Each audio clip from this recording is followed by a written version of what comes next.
tree species is the sweet chestnut, in no way related to the horse chestnut. There's not a lot to say on the sweet chestnut from a survival situation other than the kernels, the nuts rather, are edible and used for flour, used for a thickener. They're used in many forms of cookery, and indeed eaten raw or roasted, or the centre of them, the kernel is that the word kernel? Colonel. Anyway, the centre is peel them and eat them straight as they are. They don't produce too much tannin. They are a magnificent tree. As you can see, you know, we've seen this now. The leaves are very identifiable. I'll get close to one of them for you.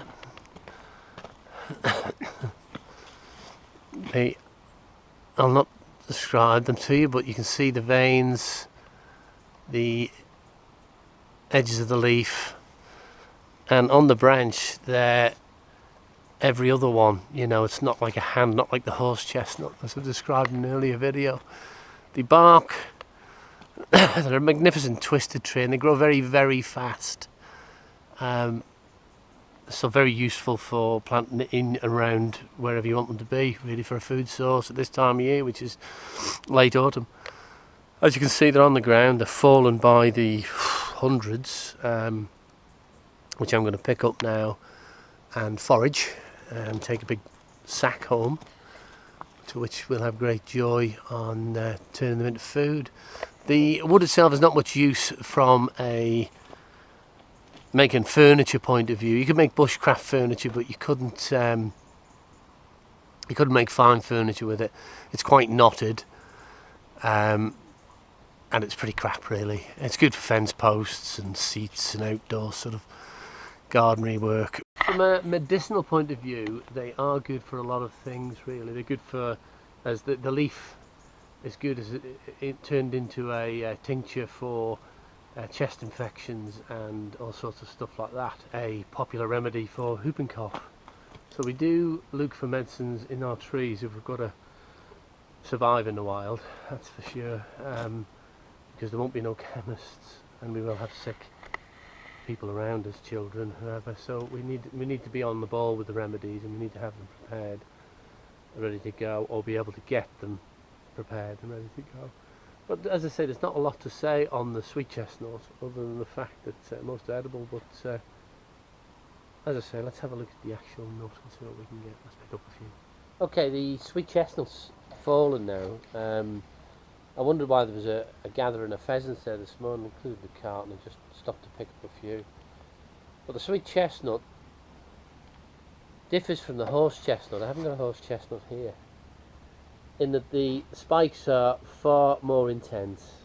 On the horse chestnut, they're looser spikes. They tend to have a more of a kernel to them, really. Is that the right word? The seeds are various, where the horse chestnut's a conker. But they've fallen. I'm going to plant these. They're edible now. You can peel them and eat them like you peel a garlic, really. Or you can roast them and peel the shell just the same. But these are quite small. They do produce a small crop, but plentiful. You know, plentiful. And what they do is they drop to the ground, they open up like that, and you've got to be quick because the birds will have them. And these actually start to seed, so I'm going to plant these. I want a few about, so we're going to plant them and let them grow. Okay, let's have a look at some seed. They're not ready yet, actually, these. They've just, what's happened overnight is there's been a wind, and they're not ready. But just as they will be, because I'll plant them as such. You see they're starting to grow out of there, PDQ. They're quite ripe, for want of a better word yet, but they're still edible, you know, but not grindable, but even roastable. You know, they really need to be the black colour, but we can put them somewhere so that happens, to store them. But we can get a very good feed off a few straight away, because, you know, all nuts are very high in protein, as we know. All those of you who've done a diet find out you've eaten nuts and realise how many Weight Watchers points are in it. In fact, to be honest, as a survivalist, I have a Weight Watchers account. Well, wrong. As a survivalist and a fat guy, I have a Weight Watchers account. And the reason is I can look at foods like sweet chestnut and find out the calorific value of it. And I can tell you that all nuts are high in calories.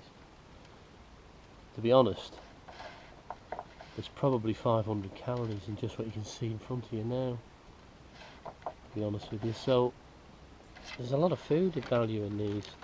And as I say, we pick them up and store them to ripen, and then what would happen then, let me just get a few more, because I'm going to plant these.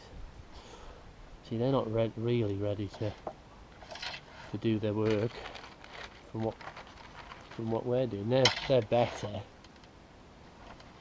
but this is just because we're in abundance of them here. You see, they come off very easy when they're more ripe, but if you get them when they're older or more open, the trouble is you're in a fight against wildlife, because all rats, birds, squirrels, they're all gunning for them. Now there's one just coming out. You see the slight difference? Starting to firm up, starting to get really hard, and the partner just drops out. You know, and that's what would happen. It would drop out of this husk.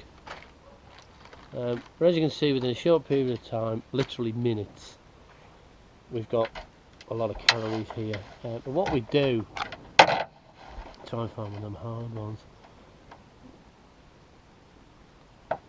we peel them.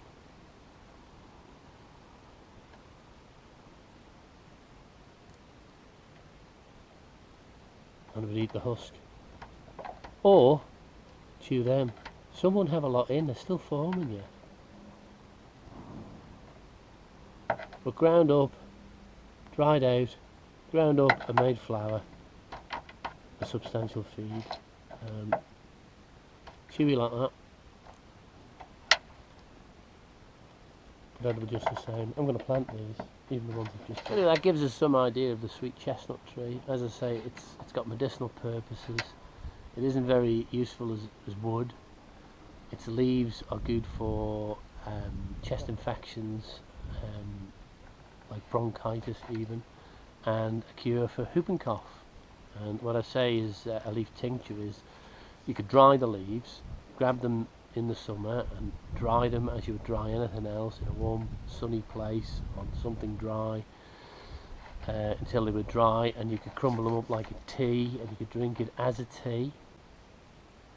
The nuts themselves are edible, and the leaves are edible, you know, in that respect. The nuts themselves are used widely in southern European countries to make bread, and as I think a sweetener. I'm not so sure. They're not sweet as a sweet chestnut, but they're definitely used as a thickener in foods and cookery in probably a lot of countries now, because they're starting to get valued. But it's funny how the weather changes, isn't it? When I started this video, the sun was shining, but or through parts of this video, the sun was shining. But as I say, there's not a lot of things I can say. You can identify them by the leaves, and we can identify them certainly by the husk of the nut, because these are spiny, very closely woven, as I said before. And what can I say? You see, these are opening, but they're still quite soft. These really, and there's a handful here, and I'd suggest that there's probably 500 calories, as I said a minute ago, in what we've got here, which is not a bad start to the day. Lying on the ground, as a guesstimate, would probably be 100 husks. So we've stripped about 6. So you can imagine the food value lying on the ground. We could dry these and make them last a good period of time. We could find several trees. There are several around here, sweet chestnut. Excellent could I survive here at this time of year. I'm going to have a look at the beach next, because they're right next door, and the beach does, although it's a tough old beast, it's good eating as well. So I'll have a look into that now. So anyway, this is Pete at Survival and Bushcraft signing out, saying please don't forget to subscribe.